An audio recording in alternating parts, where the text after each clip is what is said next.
Hello friends, welcome to crazy G K trick. दोस्तों, आज का वीडियो लेक्चर बहुत ही ज़्यादा महत्वपूर्ण होने वाला है क्योंकि आज के वीडियो लेक्चर में हम चंद्रयान 1, 2 और 3 जो तीनों चंद्र मिशन हैं भारत के, इनसे रिलेटेड जितने भी महत्वपूर्ण एमसीक्यूज क्वेश्चन हैं जो एग्जाम्स में आ सकते हैं, उन सभी को हम बहुत ही डिटेल में डिस्कस करेंगे। इसके साथ साथ जो हाल ही में कुछ विश्व के भी चंद्र मिशन थे, जैसे कि जापान का और रूस का, इनके बारे में भी हम डिटेल में डिस्कस करेंगे।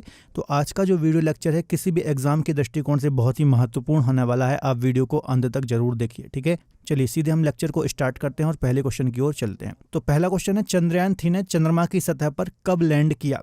ठीक है, तो जो चंद्रयान 3 का लैंडर था, इसने कब लैंड किया है? तो काफ़ी महत्वपूर्ण क्वेश्चन है, एग्जाम्स में आ सकता है। तो इसका आंसर हो जाएगा 23 अगस्त 2023।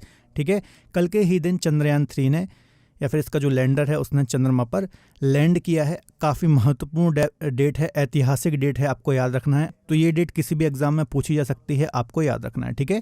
तो लैंडिंग की डेट और जो लॉन्चिंग की डेट थी, लॉन्चिंग की डेट क्या थी? तो 14 जुलाई 2023 को श्रीहरिकोटा जो आइलैंड है, यहाँ से प्रक्षेपण केंद्र है, यहाँ से चंद्रयान 3 को लॉन्च किया गया था, आपको याद रखना है। इसके अलावा टाइम की बात करें तो लगभग 6:04 के आसपास चंद्रमा की सतह पर ये उतर गया था। तो ये आपको थोड़ा सा डेट याद रखनी है, लॉन्चिंग की भी और लैंडिंग की भी, दोनों ही डेट बहुत ही महत्वपूर्ण है, ठीक है। चलिए अगला क्वेश्चन देख लेते हैं। बहुत ही महत्वपूर्ण क्वेश्चन है और यहाँ पर बच्चों को काफ़ी ज़्यादा कन्फ्यूज़न भी है, तो इसको भी हम दूर करेंगे। देखिए दूसरा क्वेश्चन है, चंद्रयान 3 प्रोजेक्ट के निदेशक कौन है? जो ये पूरा प्रोजेक्ट था, है ना, तो इसके निदेशक कौन थे या फिर प्रोजेक्ट डायरेक्टर कौन थे? तो इसका आंसर हो जाएगा ए, वीर मुथुवेल जो हैं, ये चंद्रयान 3 के प्रोजेक्ट डायरेक्टर थे या फिर निदेशक थे, आपको याद रखना है, ठीक है। अब देखिए यहाँ पर दो पद हैं, एक तो प्रोजेक्ट डायरेक्टर और एक मिशन डायरेक्टर, है ना। तो जो प्रोजेक्ट डायरेक्टर थे वो कौन थे? वीर मुथुवेल। और जो मिशन डायरेक्टर थे वो कौन थे? मोहन कुमार। तो यहाँ पर काफ़ी ज़्यादा बच्चे कंफ्यूज हो रहे हैं, तो आपको याद रखना छोटा सा अंतर है यहाँ पर, मिशन डायरेक्टर और प्रोजेक्ट डायरेक्टर, ठीक है। प्रोजेक्ट डायरेक्टर की बात आएगी तो वीर मुथुवेल और मिशन डायरेक्टर की बात आएगी तो मोहन कुमार है। तो चंद्रयान 3 से रिलेटेड जो ये दो प्रमुख हस्तियां हैं, इनके नाम आपको याद रखना है, ठीक है, कंफ्यूज नहीं होना है। एक प्रोजेक्ट डायरेक्टर है और एक मिशन डायरेक्टर है। चलिए अगला क्वेश्चन डिस्कस कर लेते हैं। चंद्रयान 3 मिशन की लागत कितनी थी? तो ये भी अच्छा क्वेश्चन है, काफ़ी कम बजट में, है ना। जो दुनिया के जितने भी देश हैं, चाहे वो अमेरिका हो, रशिया हो, है ना, जो भी कोशिश करते रहते हैं चंद्रमा पर उतरने की, लैंडिंग की, ठीक है, तो काफ़ी मोटी रकम उनको खर्च करनी पड़ती है। लेकिन भारत ने बहुत ही कम रकम में सक्सेसफुली चंद्रयान 3 मिशन को कंप्लीट किया है और सिर्फ 615 करोड़ की ये मिशन लागत थी। सी आंसर इसका बिल्कुल सही हो जाएगा, ठीक है। तो याद रखना है, ये लागत जो आंकड़ा है 615 करोड़ का, ये भी बहुत महत्वपूर्ण है, आपको याद रखना है। अब आपको कमेंट में बताना है कि चंद्रयान 2 की मिशन लागत कितनी थी, ठीक है। इसका आप कमेंट में जरूर आंसर दीजिए। अगला क्वेश्चन देख लेते हैं। हाल ही में स्पेस इंक का चंद्रयान मिशन विफल हो गया। आई स्पेस इंक किस देश की निजी कंपनी है? तो देखिए इसका आंसर हो जाएगा जापान, ठीक है। जापान की एक प्राइवेट कंपनी है स्पेस इंक, ठीक है। तो इसने भी अपना एक चंद्र मिशन भेजा था। जैसे कि चंद्रयान 2 की सफल लैंडिंग नहीं हो पाई थी, उस प्रकार से इसका भी जो लैंडर था उसकी भी सफल लैंडिंग नहीं हो पाई थी और ये सतह से हार्ड लैंडिंग करके ये इसकी मशीन खराब हो गई थी, ठीक है। तो याद रखना है, ये जापान का मिशन था और यदि मान लीजिए सक्सेसफुल मिशन हो जाता, ठीक है, तो पहली ऐसी निजी कंपनी बन जाती जो कि चांद की सतह पर उसने अपने लैंडर को, ठीक है। तो जापान की ये कंपनी है, आपको याद रखना है। ऐसा ये कयास लगाया जा रहा था कि पहली ये प्राइवेट कंपनी हो जाती विश्व में जो कि चंद्रमा की सतह पर उतरती, ठीक है, लेकिन ऐसा हो नहीं सका। तो याद रखना, स्पेस इंक कंपनी का नाम भी पूछा जा सकता है, तो ये याद रखना काफ़ी महत्वपूर्ण है। चलिए अगला क्वेश्चन देख लेते हैं। जब चंद्रयान 1 मिशन की घोषणा की गई थी तब भारत के प्रधानमंत्री कौन थे? तो इसका आंसर हो जाएगा अटल बिहारी वाजपेयी, ठीक है। आप जानते ही होंगे इनको, ठीक है। अटल बिहारी वाजपेयी की जब सरकार थी तो इन्होंने ही चंद्रयान 1 मिशन की घोषणा की थी, ठीक है। जब ये 15 अगस्त 2003 को स्वतंत्रता दिवस का भाषण दे रहे थे, उसी समय उन्होंने चंद्रयान 1 परियोजना की घोषणा की थी, आपको याद रखना है, ठीक है। तो काफ़ी महत्वपूर्ण क्वेश्चन है, एग्जाम में आ सकता है। अगला है, रॉकेट मैन ऑफ इंडिया किसे कहा जाता है? जब चंद्रयान 2 मिशन भारत का चल रहा था तो उस समय जो इसरो के अध्यक्ष थे के सिवान, तो इनको ही रॉकेट मैन ऑफ इंडिया कहा जाता है, आपको याद रखना है। इसके पीछे ये रीज़न है कि इसरो का जो भी इतिहास रहा है, इसमें कई जो भी सैटेलाइट लॉन्च की गई हैं, उपग्रह लॉन्च किए गए हैं, तो उसमें ये शामिल रहे हैं और अपने रहते हुए उन्होंने बहुत सारे अलग अलग तरीके के सैटेलाइट उपग्रहों को लॉन्च करने में महत्वपूर्ण भूमिका निभाई है। इस कारण से इनको रॉकेट मैन ऑफ इंडिया कहा जाता है। चलिए अगला क्वेश्चन देख लेते हैं, काफी महत्वपूर्ण है। हाल ही में किस देश ने चंद्रयान मिशन लूना 25 लॉन्च किया था? तो इसका आंसर हो जाएगा रूस या फिर रसिया। ठीक है, चंद्रयान 3 के जब हमने लॉन्च किया उसके ही लगभग 28 दिन के बाद रूस ने अपना लूना 25 चंद्र मिशन लॉन्च किया था। ठीक है, जो कि 21 अगस्त को चांद की सतह पर उतरना था, मगर ये इसकी प्रॉपर तरीके से लैंडिंग नहीं हो पाई है ना, और 20 अगस्त को ही इसकी क्रैश लैंडिंग हो गई चंद्रमा की सतह पर। तो ये बात आपको याद रखना है, बहुत ही महत्वपूर्ण है। ठीक है, चलिए, तो एक जापान का भी मैंने आपको बताया और एक रूस का बताया, तो दोनों पॉइंट इंपॉर्टेंट हैं, दोनों क्वेश्चन इंपॉर्टेंट हैं, आपको याद रखना है। चलिए अगला क्वेश्चन डिस्कस कर लेते हैं। चंद्रयान 3 के मिशन का उद्देश्य क्या है? ठीक है, जो अभी सक्सेसफुली हमने लैंड किया है चंद्रयान 3 को, तो इसके आखिर मेन उद्देश्य क्या थे? तो यहाँ से एग्जाम में डेफिनेटली क्वेश्चन आ सकता है। तो देखिए इसका सही आंसर क्या होगा, हम पढ़ते हैं। पहला है चंद्रमा की सतह पर सुरक्षित और नरम लैंडिंग का प्रदर्शन करना। तो ये हमारा जो उद्देश्य था ये अचीव हो चुका है। ठीक है, और हमारा जो चंद्रयान 3 मिशन था ये सक्सेसफुल मिशन है पूर्णतः। तो हमने चंद्रमा के साउथ पोल पर सक्सेसफुल लैंडिंग कर ली है। तो पहला उद्देश्य यही था जो कि हमने पा लिया है। ठीक है, एक और क्या उद्देश्य है? रोवर को चंद्रमा पर घूमते हुए प्रदर्शित करना। ठीक है, जो रोवर होगा ये चंद्रमा की सतह पर घूमेगा और उसकी सतह का परीक्षण करेगा, तो ये भी उद्देश्य था। तीसरा है यथास्थान वैज्ञानिक प्रयोगों का संचालन करना। ठीक है, मतलब जो लैंडर और रोवर हैं यह चंद्रमा की सतह का वैज्ञानिक परीक्षण करेंगे। ठीक है, तो ये तीनों ही उद्देश्य चंद्रयान 3 के अंतर्गत थे, और जो हमारा चंद्रयान 3 है ये बिल्कुल सक्सेसफुली मिशन है, आपको याद रखना है। ठीक है, याद रखना है। अगला क्वेश्चन डिस्कस कर लेते हैं। चंद्रयान 3 का कुल वजन कितना है? तो इस जो ये पूरा हमारा मिशन है इसका वेट कितना है? तो 3900 किलोग्राम, 3900 kg इसका कुल वजन है, आपको याद रखना है। देखिए जो चंद्रयान 3 है इसमें टोटल 3 मॉड्यूल हैं, आपको याद रखना है। एक लैंडर है, एक रोवर है और एक प्रोपल्शन मॉड्यूल है। इसको अभी हम आगे डिटेल में भी डिस्कस करेंगे। और इसका टोटल वेट कितना है? तो 3900 किलोग्राम इसका टोटल वेट है, आपको याद रखना है। ठीक है, चलिए अगला क्वेश्चन देख लेते हैं। इनमें से कौन से देश चंद्रमा पर सफलतापूर्वक उतरे हैं? तो बहुत ही महत्वपूर्ण क्वेश्चन है। तो यहाँ पर कौन कौन से देश दिए हैं? America, Soviet union, France, Bharat और चीन। तो अमेरिका, सोवियत यूनियन, भारत और चीन। तो भारत चौथा ऐसा देश बन गया है जो कि चंद्रमा की सतह पर सक्सेसफुली उतरा है, और पहला ऐसा देश बन गया है जो चंद्रमा के दक्षिणी ध्रुव पर सक्सेसफुली उतरा है। तो दोनों ही क्वेश्चन बन सकते हैं, याद रखना है। ठीक है, तो इसका आंसर हो जाएगा 1, 2, 4, 5, मतलब डी आंसर इसका बिल्कुल सही हो जाएगा, आपको याद रखना है। अगला क्वेश्चन डिस्कस कर लेते हैं। चंद्रयान 3 मिशन की लॉन्च तिथि क्या है? तो ये भी एग्जाम में पूछा जा सकता है क्वेश्चन कि चंद्रयान 3 जो मिशन है कब लॉन्च किया गया। काफ़ी महत्वपूर्ण डेट हो सकती है एग्जाम के दृष्टिकोण से।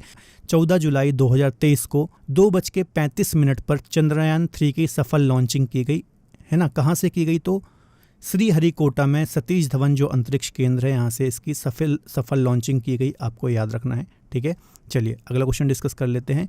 भारत का सैटेलाइट लॉन्चिंग स्टेशन कहाँ पर स्थित है? तो ये भी एक स्टैटिक टॉपिक है। अभी मैंने आपको पिछले क्वेश्चन में ही इसका आंसर दे दिया कि भारत का जो सैटेलाइट लॉन्चिंग स्टेशन है, जितनी भी सैटेलाइट भारत से लॉन्च की जाती हैं, तो एक श्रीहरिकोटा आइलैंड है, श्रीहरिकोटा द्वीप है, आप यहाँ इमेज में देख सकते हैं। ये पुलिकट लेक के बीचों बीच आपको देखने को मिलता है। तो यहाँ पर ही भारत का एकमात्र satellite launching station Sriharikota island है, और यहाँ पर जो इस स्टेशन का नाम है इसको बोलते हैं सतीश धवन अंतरिक्ष केंद्र। यहाँ से ही भारत के सारे सैटेलाइट लॉन्च किए जाते हैं, और यहाँ से ही चंद्रयान 3 को लॉन्च किया गया है। ठीक है, अगला क्वेश्चन डिस्कस कर लेते हैं। लैंडर और रोवर का मिशन जीवन बराबर होगा, मतलब जो लैंडर और रोवर होंगे जो कि चंद्रमा की सतह पर उतरेंगे, ठीक है, तो इनका जीवन काल कितना होने वाला है? तो 14 पृथ्वी दिवस के बराबर इनका जीवन काल होने वाला है, आपको याद रखना है। ये क्या चीज़ है थोड़ा सा हम डिटेल में डिस्कस कर लेते हैं। देखिए जैसे ही लैंडर और रोवर चंद्रमा की सतह पर लैंड करेंगे, ठीक है, तो अगले एक लूनर डे, मतलब एक चंद्रमा में जो दिन होता है उसके बराबर, या फिर ऐसा बोल लीजिए धरती से यदि उसे आप कंपेयर करेंगे तो लगभग 14 दिनों के बराबर ये दोनों सक्रिय रहेंगे, आपको याद रखना है। ठीक है, तो 14 अर्थ डे या फिर 14 पृथ्वी दिवस के बराबर इनका जीवन काल रहेगा, आपको याद रखना है। ठीक है, एक चंद्र दिवस मतलब 14 दिन के बराबर यहाँ पर होने वाला है, आपको याद रखना है। ठीक है, अगला क्वेश्चन डिस्कस कर लेते हैं। चंद्रयान 3 में निम्नलिखित में से क्या गायब है? देखिए चंद्रयान 2 जब लॉन्च किया गया था तो उसमें रोवर था, लैंडर था और ऑर्बिटर था, लेकिन चंद्रयान 3 में ऑर्बिटर नहीं है, आपको याद रखना है। तो इसमें रोवर और लैंडर तो हैं पर ऑर्बिटर नहीं है, तो ये पॉइंट आपको याद रखना है। ठीक है, तो इसका आंसर सी हो जाएगा, ऑर्बिटर। ठीक, अगला क्वेश्चन भी काफ़ी महत्वपूर्ण है। प्रोपल्शन मॉड्यूल का डिज़ाइन क्या होगा, है ना। इसमें जो एक मॉड्यूल है जिसको प्रोपल्शन मॉड्यूल कहा गया है। ठीक है, तो इसका डिज़ाइन कैसा है इसके बारे में भी एग्जाम में क्वेश्चन आ सकता है। पहले हम इसका आंसर देख लेते हैं, फिर हम प्रोपल्शन मॉड्यूल के बारे में भी डिस्कस करेंगे। ठीक है, तो पहला है बॉक्स जैसी संरचना जिसके किनारे एक सौर पैनल और शीर्ष में एक सिलेंडर है। बी है सभी तरफ सौर पैनलों के साथ आयताकार संरचना। और सी है शीर्ष पर एक गोले वाला घन। या फिर डी है उपरोक्त में से कोई नहीं। तो इसका ए आंसर बिल्कुल सही हो जाएगा, बॉक्स जैसी संरचना जिसके किनारे एक सोलर पैनल और शीर्ष पर एक सिलेंडर है। ठीक है, तो ये बिल्कुल सही हो जाएगा। इसकी आप इमेज में फोटो देख सकते हैं, इसको बोला गया है प्रोपल्शन मॉड्यूल। इसको आप देख सकते हैं, है ना, एक बॉक्स जैसी ये संरचना आपको यहाँ पर दिखाई दे रही है। इसके एक तरफ सोलर पैनल लगा हुआ है और एक ऊपर विशाल सिलेंडर आपको यहाँ पर दिखाई दे रहा होगा। जो ये सिलेंडर है इसको इंटर मॉड्यूल एडाप्टर कोन के रूप में जाना जाता है, आपको याद रखना है। देखिए अब ये प्रोपल्शन मॉड्यूल क्या है इसको भी जरा समझ लेते हैं। प्रोपल्शन मॉड्यूल लैंडर और रोवर को चंद्रमा की कक्षा यानी ऑर्बिट में 100 किलोमीटर के ऊपर छोड़ देगा, आपको याद रखना है ना। जो रोवर और लैंडर चंद्रमा की सतह पर उतरेंगे तो चंद्रमा की कक्षा के ऑर्बिट में 100 किलोमीटर ऊपर ही इसको छोड़ देगा, आपको याद रखना है। प्रोपल्शन मॉड्यूल चंद्रमा के ऑर्बिट में लैंडर और रोवर से कम्युनिकेशन बनाए रखने के लिए चक्कर लगाता रहेगा। ठीक है, जो ये प्रोपल्शन मॉड्यूल है ये चंद्रमा के ही ऑर्बिट में चक्कर लगाता रहेगा और जो लैंडर और रोवर हैं इनसे लगातार कम्युनिकेशन बना करके रखेगा। तो ये बात आपको याद रखनी है। ठीक है, आप इमेज में इसको देख सकते हैं। अगला क्वेश्चन है चंद्रयान 3 मिशन के रोवर को कहा जाता है। ठीक है, तो चंद्रयान 3 में जो रोवर है उसको क्या नाम दिया गया है, तो इसको प्रज्ञान नाम दिया गया है, आपको याद रखना है। ठीक है, चंद्रयान 3 मिशन के रोवर का नाम प्रज्ञान है और लैंडर का नाम क्या है, तो लैंडर का नाम विक्रम है। तो ये बात भी आपको याद रखना है। यहाँ पर आप इमेज में लैंडर और रोवर दोनों को देख सकते हैं। देखिए लैंडर क्या करेगा, लैंडर चंद्रमा की सतह पर सुरक्षित लैंडिंग करेगा, है ना, सेफली लैंडिंग करेगा। और जो रोवर है, ठीक है, ये चंद्रमा की सतह पर एक स्थान से दूसरे स्थान घूमेगा। तो ये बात भी आपको याद रखना है ना। और लैंडर एक ही जगह खड़ा रहेगा, ये भी बात आपको याद रखना है। चलिए अगला क्वेश्चन डिस्कस कर लेते हैं। चांद पर भारत का पहला मिशन चंद्रयान 1 या फिर फर्स्ट कब भेजा गया। तो पहले हम चंद्रयान 1 के बारे में थोड़ा सा बात कर लेते हैं। देखिए जो चंद्रयान 1 था ये एक ऑर्बिटल मिशन था, मतलब सिर्फ ये चंद्रमा की ऑर्बिट में चक्कर लगा रहा था, है ना, और इसने ही चंद्रमा पर पानी की खोज की थी जिसकी नासा ने पुष्टि की थी। तो यह जो मिशन था चंद्रयान 1 ये 22 अक्टूबर 2008 को इसरो के द्वारा भेजा गया था, आपको याद रखना है। ठीक है, इसने चंद्रमा पर जल की उपस्थिति के बारे में बताया था। तो ये काफ़ी महत्वपूर्ण पॉइंट है, यहाँ से भी एग्जाम में क्वेश्चन आ सकता है। चलिए अगला क्वेश्चन देख लेते हैं। निम्न में से कौन मिशन चंद्रयान 2 के हिस्से हैं। तो इसका आंसर हो जाएगा ऑर्बिटर, लैंडर और रोवर। तीनों ही हिस्से चंद्रयान 2 में थे, आपको याद रखना है। ठीक है, आप यहाँ इमेज में भी देख सकते हैं, लैंडर का नाम विक्रम था, ठीक है, रोवर का नाम प्रज्ञान था। ठीक है, तो ये तीनों ही चंद्रयान 2 के हिस्से थे, आपको याद रखना है। अगला क्वेश्चन है इनमें से कौन सी उपलब्धि चंद्रयान 1 की रही है। तो काफ़ी महत्वपूर्ण क्वेश्चन है। ठीक है, यहाँ पर देखिए 4 पॉइंट दिए हुए हैं कि चंद्रमा की मिट्टी में पानी के अणुओं की मौजूदगी की खोज की थी इसने, बिल्कुल सही बात है ना। एक ठोस सबूत दिए थे इसने कि चंद्रमा पर पानी की मौजूदगी है। ठीक है, इसके अलावा एल्यूमिनियम, मैग्नीशियम और सिलिकॉन की मौजूदगी का पता लगाया था, एक्सरे कैमरे से लगाया था। ठीक है, तो ये भी बिल्कुल सही पॉइंट है। चंद्रयान 1 ने कैमरे द्वारा 75 दिनों में 40,000 से अधिक छवियां प्रसारित की थी। तो ये भी बिल्कुल सही है। इसके अलावा अगला पॉइंट है चंद्रयान 1 ने पृथ्वी की संपूर्ण पहली तस्वीर भारत भेजी। ठीक है, तो इसका आंसर हो जाएगा 1, 2, 3, चारों जो स्टेटमेंट हैं यहाँ पर सही हैं और डी आंसर इसका बिल्कुल सही हो जाएगा। ठीक है, चलिए अगला क्वेश्चन डिस्कस कर लेते हैं। चंद्रयान 2 को किस रॉकेट की मदद से लॉन्च किया गया था। तो इसका आंसर हो जाएगा GSLV Mark 3 या फिर MK3 इसको हम बोलते हैं। तो इस रॉकेट की मदद से ही चंद्रयान 2 को लॉन्च किया गया था। अगला क्वेश्चन है GSLV से क्या आशा है या फिर इसका फुल फॉर्म भी एग्जाम में पूछा जा सकता है। तो इसका आंसर हो जाएगा जियो सिंक्रोनस सैटेलाइट लॉन्च व्हीकल। ठीक है, इसका फुल फॉर्म है, एग्जाम्स में आ सकता है, आपको याद रखना है। ठीक है, अगला क्वेश्चन डिस्कस कर लेते हैं। चांद पर सबसे पहले किसने और कब अपने मिशन को सफलतापूर्वक भेजा था। तो इसका आंसर हो जाएगा सोवियत संघ या फिर सोवियत यूनियन ने चांद पर सबसे पहले अपने मिशन को सफलतापूर्वक भेजा था। देखिए लूना 2 1959 में लॉन्च हुआ था, ये आपको याद रखना है। यह पहला कृत्रिम उपग्रह जो कि चंद्रमा की कक्षा पे पहुंचा था। इस मिशन ने चंद्रमा की सतह के बारे में महत्वपूर्ण जानकारी प्रदान की थी। इससे यह भी पता चला था कि वहाँ पर कोई चुंबकीय क्षेत्र नहीं है। इसके अलावा लूना 3 भी एक USSR का ही मिशन था। लूना 2 के सफल परीक्षण के बाद सोवियत संघ ने 1959 में इस मिशन को लॉन्च किया था। इस मिशन ने चंद्रमा की कई तस्वीरें ली थी और इससे यह भी पता चलता है कि चंद्रमा की सतह पर बड़े बड़े गड्ढे हैं। ठीक है, तो ये बात भी आपको याद रखना है। अगला क्वेश्चन डिस्कस कर लेते हैं जो कि बहुत इंपॉर्टेंट है और अक्सर आप इसको पढ़ते भी हैं। चांद पर पहली बार इंसान कब पहुंचा? तो 1969 में, 20 जुलाई 1969 में इंसान पहली बार चंद्रमा की धरती पर उतरा और इस मिशन का नाम था अपोलो 11। नील आर्मस्ट्रॉन्ग, आपने इनका नाम सुना होगा, यूएसए से इनका संबंध था और नासा का ये मिशन था अपोलो 11, जिसके माध्यम से नील आर्मस्ट्रॉन्ग पहली बार चंद्रमा की धरती पर उतरे थे। तो ये काफ़ी महत्वपूर्ण पॉइंट है, आपको याद रखना है। और चांद की जिस जगह पर इंसान ने अपना पहला कदम रखा था उस जगह का नाम क्या है? ट्रिक्विलिटी वेस। तो ये बात भी आपको याद रखना है। अगला क्वेश्चन भी इसी से रिलेटेड है। नील आर्मस्ट्रॉन्ग के साथ चांद के मिशन पर जाने वाले दूसरे व्यक्ति का नाम क्या था? तो बज एल्ड्रिन इनका नाम था। ये बात भी आपको याद रखना है। नील आर्मस्ट्रॉन्ग के साथ बज एल्ड्रिन भी चंद्र मिशन पर जाने वाले दूसरे व्यक्ति थे। तो ये बात भी आपको याद रखना है। ठीक है, चलिए अगला क्वेश्चन है, इसरो की स्थापना कब हुई? तो ये भी काफ़ी महत्वपूर्ण है। इसरो जो कि हमारी अंतरिक्ष एजेंसी है भारत की, इंडियन स्पेस रिसर्च ऑर्गेनाइजेशन, तो इसकी स्थापना 15 अगस्त 1969 को हुई थी। तो ये भी काफ़ी महत्वपूर्ण पॉइंट है, आपको याद रखना है, एग्जाम में क्वेश्चन पूछा जा सकता है। अगला क्वेश्चन है, चंद्रयान 2 की कमान किन 2 महिलाओं के हाथ में थी? ठीक है, अभी हमने चंद्रयान 1 डिस्कस किया था। ठीक है, तो ये चंद्रयान 2 से भी क्वेश्चन आ सकता है। तो चंद्रयान 2 की कमान जिन 2 महिलाओं के हाथ में थी, इनका नाम क्या है? तो इसका ए आंसर सही हो जाएगा एम वनीता और रितु करिधल। ठीक है, चंद्रयान 2 मिशन की कमान जो जिन महिलाओं के हाथ में थी, इनका नाम क्या है? प्रोजेक्ट डायरेक्टर थी एम वनीता और मिशन डायरेक्टर थी रितु करिधल। चलिए अगला क्वेश्चन है, सर्वेयर प्रोग्राम का संबंध किस देश से है? ठीक है, तो सर्वेयर जो प्रोग्राम है यह भी चंद्र मिशन से संबंधित है और यह एक अमेरिका का मिशन है, आपको याद रखना है। ठीक है, सर्वेयर प्रोग्राम की यदि हम बात करें तो नासा ने 1966 से लेकर के 1968 तक एक सर्वेयर प्रोग्राम चलाया था जिसमें 7 मानव रहित विमान चंद्रमा पर भेजे थे, आपको याद रखना है। इन वाहनों ने सफलतापूर्वक सॉफ्ट लैंडिंग कर चंद्रमा की मिट्टी और यांत्रिक, इसके अलावा थर्मल विशेषताओं का डाटा एकत्र किया था। तो याद रखना है, सर्वेयर जो मिशन है ये नासा का अमेरिका से संबंधित मिशन है, काफ़ी इंपॉर्टेंट है, याद रखना है।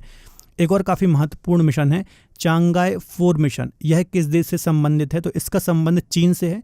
तो अभी जैसा कि मैंने बताया था कि चंद्रमा के जो सफल मिशन रहे हैं उसमें यूएसएसआर हो गया, यूएसए हो गया और चीन हो गया। तो ये 3 देश ही हैं जिन्होंने सफलतापूर्वक चांद पर लैंडिंग की है या फिर सफल मिशन इनके रहे हैं। तो चांगाई 4 जो है ये चीन का मिशन है, आपको याद रखना है। चीन ने 2019 में इस मिशन को लॉन्च किया था जिसने चंद्रमा पर सफलतापूर्वक मतलब लैंडिंग की थी। इस मिशन ने चंद्रमा की भूविज्ञान और संरचना के बारे में कई जानकारियां प्रदान की थी। तो ये बात भी आपको याद रखना है।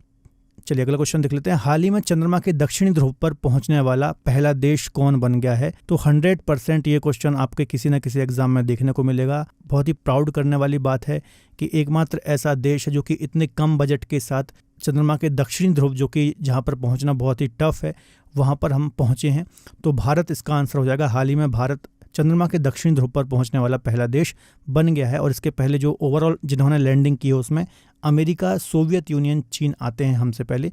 तो ओवरऑल हम चौथे देश बन गए हैं और साउथ पोल पर पहुंचने वाले पहली कंट्री बन गई है इंडिया। ठीक है, आज का लास्ट क्वेश्चन मैं आपके लिए छोड़ रहा हूं। सिंपल सा क्वेश्चन है कि चंद्रयान 3 के लिए किस रॉकेट का यूज़ किया गया या फिर उपयोग किया गया? तो इसका आप कमेंट बॉक्स में ज़रूर आंसर दीजिए। ठीक है, तो सिंपल सा ये क्वेश्चन है, आपको इसका कमेंट बॉक्स में आंसर देना है। तो दोस्तों ये हमने यहाँ पर 30 क्वेश्चन, 30 महत्वपूर्ण क्वेश्चन डिस्कस किए हैं जो कि आपके किसी भी एग्जाम के दृष्टिकोण से बहुत ही महत्वपूर्ण है। हर टाइप के क्वेश्चन मैंने यहाँ पर रखे हैं। तो डेफिनेटली यहाँ से आपके एग्जाम्स में क्वेश्चन देखने को मिलेंगे। तो इन सभी क्वेश्चन को अच्छे से नोट डाउन कर लीजिए, पढ़ लीजिए, बहुत ही महत्वपूर्ण है। तो वीडियो पसंद आए तो प्लीज़ वीडियो को लाइक करें, इसके अलावा अपने दोस्तों के साथ शेयर जरूर करें। मिलेंगे अगले बेहतर लेक्चर में, तब तक अपना ख्याल रखिए और पढ़ते रहिए। बाय बाय, टेक केयर, जय हिंद।